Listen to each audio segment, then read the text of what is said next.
Hello അസ്സലാമലൈക്കും. അപ്പോൾ എന്തൊക്കെയുണ്ട് എല്ലാവരും വർത്താനം സുഖം തന്നെയല്ലേ? അപ്പോൾ ഇന്ന് തീരെ വെയ്യട്ടെ മക്കളെ, ജലദോഷമൊക്കെ പിടിച്ചേക്കണ്. അപ്പോൾ ജലദോഷമൊക്കെ പിടിച്ചുകൊണ്ടാണ് ഇപ്പോൾ ഈ വീഡിയോ ഇടുന്നത്. അപ്പോൾ ഇന്ന് ഞാൻ കുറച്ച് ഉള്ളിയാളൊക്കെ ഒന്ന് ആദ്യം തന്നെ തൊലിച്ചെടുക്കാമെന്ന് വിചാരിച്ച്. അപ്പോൾ ഒന്ന് ഓട്ടാട ചുട്ട ചട്ടിയിൽ തന്നെ ഉള്ളിയാളൊക്കെ കഴിക്കാൻ വെച്ചേക്കാണ്. എന്നാൽ പിന്നെ ഒരു പാത്രം കഴിക്കാൻ മതിയാലോ. പിന്നെ ഉള്ളി തൊലിച്ചാൻ വേണ്ടിയിട്ട് ഒരു എളുപ്പപ്പണിയാണ്. നിങ്ങളെല്ലാവരും ഇങ്ങനെ ചെജ്ജലുണ്ടാകുന്ന എനിക്കറിയില്ല, ഞാൻ ഇങ്ങനെ ചെയ്യലിട്ടാ. അതിങ്ങനെ ചെയ്തിട്ടുണ്ടെന്ന് വെച്ചെങ്കിൽ നമുക്ക് എളുപ്പത്തിന് തൊലിച്ചെടുക്കാൻ പറ്റും. എന്നിട്ട് ആ ഉള്ളിയാൾ ഒന്നുകൂടി നടുകൊണ്ട് മുറിച്ചാൽ മെയിനായിട്ട് നമുക്ക് അതിൻ്റെ മേലത്തെ വലിയ തോലിയൊന്നും തൊലിച്ച് കളഞ്ഞാൽ മതിയേ. അടിയത്തെ തൊലിയൊന്നും നന്നായിട്ട് കളയണമെന്നില്ല. ഞങ്ങൾ തമിഴ്നാട്ടിൽ കുറച്ച് കാലം താമസിച്ചിരുന്നു. എൻ്റെ ബാമ്പളുടെ ഇപ്പാക്ക് അവിടെ ആയിരുന്നു കേട്ടോ ജോലി. അപ്പോൾ അവിടെ നമ്മൾ താമസിച്ചിട്ട് അന്ന് അവിടെയുള്ള തമിഴന്മാരെങ്ങനെയാ വെച്ചാൽ മേലത്തെ വലിയ തോലാണ് കളഞ്ഞിട്ട് അടിയിലുള്ള തോല് കൊടുക്കാനാണ് ഒരു ഇഞ്ചും വെളുത്തുള്ളിയൊക്കെ ചാക്കൽ. അപ്പോൾ നല്ല ഒരു ടേസ്റ്റും ഇതൊക്കെ കിട്ടും. അപ്പോൾ അതിൻ്റെ ശേഷം ഞാനും അങ്ങനെ തന്നെയാണ് ചെയ്യൽ. രണ്ട് ഭാഗത്തെ ഇതാണ് മുറിച്ച് കളി. അതിൻ്റെ ബാലും അതിൻ്റെ തലയൊക്കെയാണ് മുറിച്ച് കളഞ്ഞ് അതിൻ്റെ നടുഭാഗം ഉണ്ടല്ലോ അത് അങ്ങനെ എടുക്കും. പിന്നെ ചില തോലൊക്കെ നന്നായിട്ടുണ്ട് പോരും, അതൊക്കെ പിന്നെ പോന്നോട്ടെ, അത് അങ്ങനെയാണ് എടുക്കാൻ ചെയ്യൽ. അപ്പോൾ ഇതാണ് എൻ്റെ എളുപ്പപ്പണി.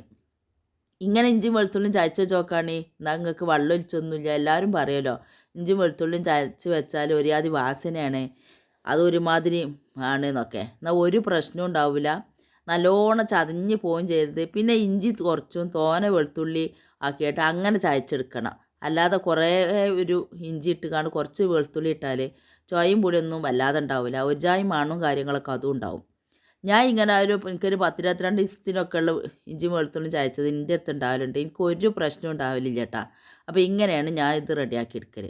അപ്പോൾ നിങ്ങളങ്ങനെ ഒന്ന് ചെയ്ത് നോക്കിയിട്ട് പറയും എങ്ങനെ ഉണ്ടെന്ന്. അപ്പോൾ ഇതൊക്കെ തൊലിച്ച് വെച്ച് ഒന്നാണ്ട് കഴുകിയെടുത്ത് കണ്ടാണ്ട് റെഡിയാക്കി വെക്കാൻ വിചാരിച്ചു. അപ്പോൾ അതിൻ്റെ തോല് മാണ്ടാത്തതൊക്കെ വേറൊരു പാത്രത്തിൽ കൂടെ. അപ്പോൾ ഈ ചെറിയൊരു ചായപാത്രം ഉണ്ടായിരുന്നു കേടുന്നത്, അതിലാണ് ഞാൻ ഇപ്പോൾ വേസ്റ്റൊക്കെ ഇടൽ. ഇപ്പോൾ ആ നെട്ടിഭാഗം മുറിച്ചതുണ്ടെങ്കിൽ നിങ്ങൾ അത് ഇങ്ങനെയാണ് എടുത്ത് വെച്ചാൽ ഒരു കുഴപ്പവും ഉണ്ടാവില്ല. അപ്പോൾ നമ്മൾ ഇതൊക്കെ ഒന്നാണ് തൊലിച്ചെടുത്ത് വെക്കുക. ഇന്ന് ഞാനൊരു വെറൈറ്റി ഒരു കറി ഉണ്ടാക്കിയാണ് ഒരു റെസിപ്പി ആയിട്ടാണ് വന്നിട്ടുള്ളത്. നല്ലൊരു ടേസ്റ്റിയാണ്. ഇപ്പോൾ എല്ലാവരും ചൂടുകാലം ആയതുകൊണ്ട് വത്തക്കയും ഇതൊക്കെ വരും. പകൽ ചൂടുണ്ടല്ലോ, ആ രാത്രി ആകുമ്പോഴാണ് ഇപ്പോൾ കുറേശ്ശൊക്കെ ഒരു തണുപ്പും കാര്യങ്ങളൊക്കെ വരുന്നത്. അപ്പോൾ ഏതായാലും ഇങ്ങനത്തെ ഒരു കറി നിങ്ങൾ ജീവിതത്തിൽ കണ്ടിട്ടുണ്ടാവില്ല എന്ന് വിചാരിക്കണേ. നല്ലൊരു ടേസ്റ്റിയാണ്. ഇനി മത്തനും കുമ്പളങ്ങയും കർമ്മത്തിയും ഒന്നും തിരഞ്ഞുകാണ്ട് നടക്കണ്ട, ഇതുണ്ടായെങ്കിൽ എല്ലാത്തിനും ഇതന്നെ മതി. അപ്പോൾ നമുക്ക് ആ കറി എങ്ങനെ ഉണ്ടാക്കണമെന്നൊന്ന് കാണിച്ചു തരാം. അതിൻ്റെ ഇടയിൽ നമുക്ക് ഇതൊക്കെ ഒന്നാണ് തൊലിച്ചെടുത്തേക്കട്ടെ. അപ്പോൾ ഇതൊക്കെ ഒന്ന് തൊലിച്ചുകാണ്ട് റെഡിയാക്കി വെച്ചതിൻ്റെ ശേഷം നമ്മൾ കറീൻ്റെ ഓരോരോ പരിപാടികൾ ചെയ്ത് വെക്കുകയാണ് കേട്ടോ. അപ്പോൾ ഇന്നലെ അന്തിക്ക് കുറച്ച് വത്തക്ക നുറിച്ചുകാണ്ട് തിന്നീന്ന്. അപ്പോൾ അതിൻ്റെ തോലൊക്കെ ഞാനവിടെ എടുത്ത് വെച്ചിട്ടുണ്ടായിരുന്നു.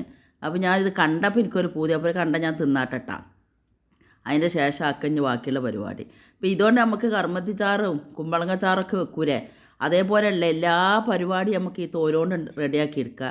പക്ഷേ ഈ മഞ്ഞ കളറിൽ കാണുന്നുണ്ട് തോലുണ്ടല്ലോ, ഒരു വെച്ചാൽ ബാടിയതേ അത് വലിയ ഇതുണ്ടാവില്ല. ഇത് ബാടാത്ത തന്നെ ഉണ്ടായാലും നല്ലൊരു ടേസ്റ്റും കാര്യങ്ങളും ഒക്കെ ഉണ്ടാകും. അപ്പോൾ ഇത് നല്ലോണം ചെത്തി കുറിപ്പിച്ചിട്ടുണ്ടെന്ന് വരില്ല കർമ്മത്തി ചാറ് വെക്കുകയാണെന്നുണ്ടെങ്കിൽ. ഇപ്പോൾ കുറഞ്ഞൊരു മധുരത്തിൻ്റെ അംശം കൂടി ഉണ്ടാകുമ്പോൾ നല്ല ടേസ്റ്റാണ്. അപ്പോൾ അത് ഉണ്ടാക്കാത്തവരുണ്ടെങ്കിൽ ഒക്കെ ഒന്ന് ഉണ്ടാക്കി നോക്കുകൊണ്ടേ. അപ്പോൾ ഞാൻ ഇതിൻ്റെ തോലൊക്കെ ചെത്തി എടുത്തിട്ടുണ്ട്. എന്നിട്ട് നമുക്കിതൊക്കെ ഒന്ന് മുറിച്ചുകാണ്ട് കറി വെച്ച് റെഡിയാക്കി എടുക്കുക. തോല് നല്ല അത്യാവശ്യം കട്ടിക്കാനാണ്ട് ചെത്തി റെഡിയാക്കിയപ്പോൾ കയമ്പ് വല്ലാതെ ഒന്നുമില്ല. അപ്പോൾ അത് അവിടെ ഇരിക്കട്ടെ. ഇനിയിപ്പോൾ നമുക്ക് പരിപ്പ് ഞാനൊരു 2 കയ്യിലത്തെ പരിപ്പാണ് എടുത്തിട്ടുള്ളത്. നമുക്ക് ആളിപ്പോൾ കുറവാണ്. നമ്മുടെ സീസണൊക്കെ ആണെന്നുണ്ടെങ്കിൽ എനിക്ക് 3 കയ്യിലും 4 കയ്യിലും പരിപ്പൊന്നും എടുത്താലും തേയില്ല. ഇപ്പോൾ ഏതായാലും ഒരു ഡ്രൈവറേനുള്ളൂ, ഓനക്കും ആണെങ്കിൽ പനി പിടിച്ചേക്കണ്. അപ്പോൾ ഓൻ കഞ്ഞിയാണ് കേട്ടോ. അപ്പോൾ ഇന്നൊക്കെ കഞ്ഞിയാണ് കുടിച്ചിട്ടുള്ളത്. അപ്പോൾ ഞാൻ ഇന്ന് കുറച്ച് കറിയാണ് വെക്കണുള്ളൂ. അപ്പോൾ ഞങ്ങൾ ഏതായാലും 4 ആളുള്ളൂ. സിനും ഇല്ല, റാണി ഉച്ചക്ക് റാണി ഉണ്ടാവും, രാത്രി അവളും ആളെ വീട്ടിലാണ്. അപ്പോൾ ഉച്ചക്കിൻ്റെ സമയത്ത് മാത്രം ക്ലിനിക്കിൽ നിന്നുണ്ട് നമ്മളെ വീട്ടിൽ കണ്ടിട്ടടുത്ത്. അപ്പോൾ അങ്ങനെ വരും. അപ്പോൾ ഞാൻ അതിലേക്ക് തക്കാളിയും വല്യുള്ളിയും ഒക്കെ ചെറുതാക്കി മുറിച്ചിടേണ്ട ഒരു ആവശ്യമില്ല. കാരണം വെച്ചാൽ നമ്മൾ നല്ലോണം വേവിച്ചെടുക്കും. അപ്പോൾ അത് നല്ലോണം അരിഞ്ഞ് പോയിക്കോളും. പിന്നെ അതിലേക്ക് ആവശ്യത്തിനുള്ള പച്ചമുളകും ഇട്ട് കൊടുക്കുകയാണ്. അപ്പോൾ 2 മുളക് അവിടെ ഇരിക്കട്ടെ, ഇത് മതി. ഇതിക്ക് ചീനാമുളക് ഉണ്ടെങ്കിൽ അത് ഇട്ട് കൊടുത്താൽ ഇട്ടാൽ അതാണ് കുറച്ചുകൂടി നല്ല ടേസ്റ്റ് ഉണ്ടാവുക. അപ്പോൾ ഞാൻ വേറൊരു കറിയും കൂടി വെക്കാനുള്ള എല്ലാ ഉള്ളിയൊക്കെ ഒന്നായിട്ട് ഞാൻ തൊലിച്ച് വെച്ചേക്കുകയാണ്. അപ്പോൾ ഇതിക്ക് ആവശ്യമുള്ളത് ഇതിക്കാണ് മുറിച്ച് കൊടുക്കുക, അതിക്ക് ആവശ്യമുള്ളത് അതിലൂടെ ഇരിക്കട്ടെ. അപ്പോൾ കുറച്ച് ചീരുള്ളിയും കൂടി ഇട്ട് കൊടുക്കുക. ചീരുള്ളി എത്രയും നിങ്ങൾക്ക് ഇട്ട് കൊടുക്കണോ അത്രയും നല്ലതാട്ടാ. അപ്പോൾ ചീരുള്ളിയൊക്കെ എന്നത്തിൽ ഏതായാലും കഴിഞ്ഞ് ഒരുപാട് സാധനങ്ങൾ കൊണ്ടുവച്ചിട്ട് വേണം. മറ്റേതെന്ന് വെച്ചാൽ കാക്കാനോട് നമ്മൾ അങ്ങനത്തെ സാധനങ്ങളൊന്നും പറയേണ്ട ആവശ്യമില്ല. മൂപ്പര് തന്നെ കണ്ടറിഞ്ഞ് കൊണ്ടുവരും. ഇപ്പോൾ ഒരു ആക്സിഡൻ്റൊക്കെ പറ്റി വീട്ടിലിങ്ങനെ ഇരിക്കുകയാണ്. എല്ലാം തിരില്ല, വലിയൊരു ബുദ്ധിമുട്ടൊന്നുമില്ല, കുറഞ്ഞ പ്രശ്നങ്ങളൊക്കെ ഉള്ളൂ. അതും ഞാൻ അള്ളാഹിനെ സ്തുതിക്കണം. നമ്മൾ ഏതൊരു ആപത്ത് മുസീബത്ത് വന്നാലും നമ്മൾ ഇത്രയല്ലേ വന്നിട്ടുള്ളൂ എന്ന് പറഞ്ഞ് നമ്മൾ പഠിച്ചവനെ സ്തുതിക്കുകയാണ് വേണ്ടത്. അപ്പോൾ അതാ അങ്ങനെ അതിലേക്ക് ആവശ്യത്തിനുള്ള മഞ്ഞളും ഇപ്പും കരിവേപ്പിൻ്റെ ഇലയൊക്കെ ഇട്ട് കൊടുത്തിട്ടുണ്ട്. ഇനി ഞാൻ ഈ ബത്തക്കൻ്റെ തോലുണ്ടല്ലോ അത് കണ്ടം മുറിച്ചിട്ട് കൊടുക്കുകയാണ്. അപ്പോൾ നിങ്ങൾക്ക് ചെറിയതോ വലിയതോ ഏത് കോലത്തിലാണ് വേണ്ടിച്ച് അങ്ങനെയാണ് മുറിച്ചിട്ട് കൊടുത്താൽ. ഇനി നിങ്ങൾക്ക് ആവശ്യത്തിൻ്റെ തോന വേണമെന്നുണ്ടെങ്കിൽ തോന ഇട്ട് കൊടുക്കുക. ഇനിയിപ്പോൾ തേങ്ങ അരക്കാതെ വെക്കണമെങ്കിൽ അങ്ങനെ വെക്കുക. തേങ്ങ അരച്ച് കാണാണ് റെഡിയാക്കേണ്ടത് വെച്ചാൽ അങ്ങനെ റെഡിയാക്കുക. അത് പല കോലത്തിലും വെക്കട്ടാ. ഇനി കുറഞ്ഞൊരു പുളിയിട്ട് കാണുകയാണെങ്കിൽ അങ്ങനെ ഉണ്ടാക്കുക. നിങ്ങൾ കുമ്പളം കൊണ്ട് എന്തൊക്കെയാണ് കാട്ടണം അതൊക്കെ നമ്മളെ ഈ വത്തക്കൻ്റെ തോലുകൊണ്ട് കാട്ടാം. താളിച്ചെടുത്ത് നോക്കിയിട്ടില്ല. താളിച്ചെടുത്തിട്ട് വെച്ചാൽ എങ്ങനെ ഉണ്ടാവും എന്നറിയില്ല. ഏതായാലും ഒരു ദിവസം അതും ചെയ്ത് നോക്കണം എന്നുണ്ട്. അപ്പോൾ ഏതായാലും ഇപ്പോൾ നമ്മൾ ഇതൊക്കെ കണ്ടം മുറിച്ച് കണ്ടാണ്ട് റെഡിയാക്കി വെക്കട്ടെ. ഞാൻ ഒരുപാട് കഷ്ണങ്ങളൊന്നും ഇടണില്ല. കാരണം വെച്ചാൽ ഞാൻ പറഞ്ഞല്ലോ കുറച്ച് ആളെ ഇപ്പോൾ ഉള്ളൂ. അപ്പോൾ അതിലേക്ക് ആവശ്യത്തിനുള്ള പരിപാടിയൊക്കെയാണ് ഇന്ന് നമ്മൾ ചെയ്തെടുക്കുന്നത്.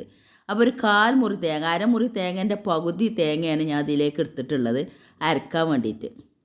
അപ്പോൾ ഈ വലിയ ജാറിൽ അരക്കേണ്ട ആവശ്യമൊന്നുമില്ല. അപ്പോൾ ഏതായാലും ഇത് ഒരിക്കൽ കഴുകിയ ജാറായതുകൊണ്ട് പിന്നെ അത് തന്നെ എടുക്കുകയാണ്. പിന്നെ ആവശ്യത്തിനുള്ള വെള്ളം ഒഴിച്ച് കൊടുക്കുക. പിന്നെ നിങ്ങൾക്ക് ചീരുള്ളി അതേമാതിരി അതിൻ്റെ കൂട്ടത്തിൽ 2 വെളുത്തുള്ളി വേണമെങ്കിൽ ഇട്ട് കൊടുക്കുക. അപ്പോൾ ഇമ്മയൊക്കെ കൂട്ടാനുള്ളതായതുകൊണ്ട് ഞാൻ വെളുത്തുള്ളി പിന്നെ ഇതിലേക്ക് ഇടണില്ല. അതിൽ നമ്മൾ വേവിച്ചപ്പോൾ ഇട്ടേക്കണമല്ലോ, അപ്പോൾ അത് മതിയെന്ന് വിചാരിച്ചു കൊണ്ട് അങ്ങനെ തന്നെ ചെയ്തേക്കുകയാണ്.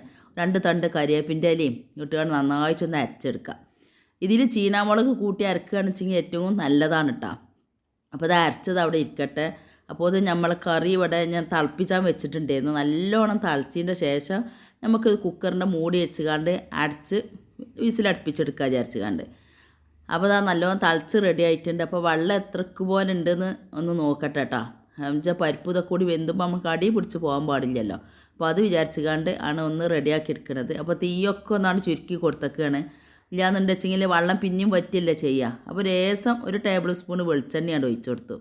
നമ്മളെപ്പോൾ ഇങ്ങനെ റെഡിയാക്കി എടുക്കുന്ന സമയത്തും വെളിച്ചെണ്ണ ഒഴിച്ച് കൊടുക്കുകയാണെന്ന് വെച്ചാൽ നമുക്ക് ഏറ്റവും നല്ലതാണ് കേട്ടോ. നല്ല നമ്മളെ ഫ്രഷായിട്ട്, അതായത് അത് നല്ലൊരു മയം ഉണ്ടാവും നമ്മൾ റെഡിയാക്കി എടുക്കുന്നത്. അപ്പോൾ അത് നല്ലോണം വെന്തോട്ടെ. 5-8 വിസിലാണ്ട് അടുപ്പിച്ചെടുത്തിട്ടുണ്ട്. അപ്പോൾ അതൊന്ന് ചൂടാറിൻ്റെ സമയമായി. അപ്പോൾ നമ്മൾ തുറന്ന് നോക്കുകയാണ്. ഇത് കണ്ടില്ല നിങ്ങൾ, നല്ലോണം വെന്ത് റെഡിയായി വന്നിട്ടുണ്ട്. ഇനി നന്നായിട്ടൊന്ന് ഇളക്കി കൊടുക്കുക. നമ്മൾ കുത്തി ഉടക്കുകയല്ല ചെയ്യേണ്ടത്. ഇളക്കി കൊടുത്തിട്ടുണ്ടെന്ന് വെച്ചെങ്കിൽ നല്ല ഇതിൽ അത് കിട്ടും. കുത്തി ഉടച്ച് കഴിഞ്ഞിട്ടുണ്ടെന്ന് വെച്ചെങ്കിൽ അത് ഒന്നായിട്ട് ഉടഞ്ഞു പോകും. അപ്പോൾ കുത്തി ഉടച്ച് കൊടുക്കരുത് കേട്ടോ. അപ്പോൾ അതൊക്കെ റെഡിയാക്കി വന്നപ്പോൾ ഞാൻ ഇതിലേക്ക് നമ്മളെ തേങ്ങ അരച്ചതും കൂടി ഒഴിച്ച് കൊടുത്ത് കുറച്ചൊരു വെള്ളം കൂടി ചുരറ്റി ഒഴിച്ച് കൊടുത്ത് കേട്ടോ. അത് നന്നായിട്ടൊന്ന് തിളപ്പിച്ചെടുക്കുക.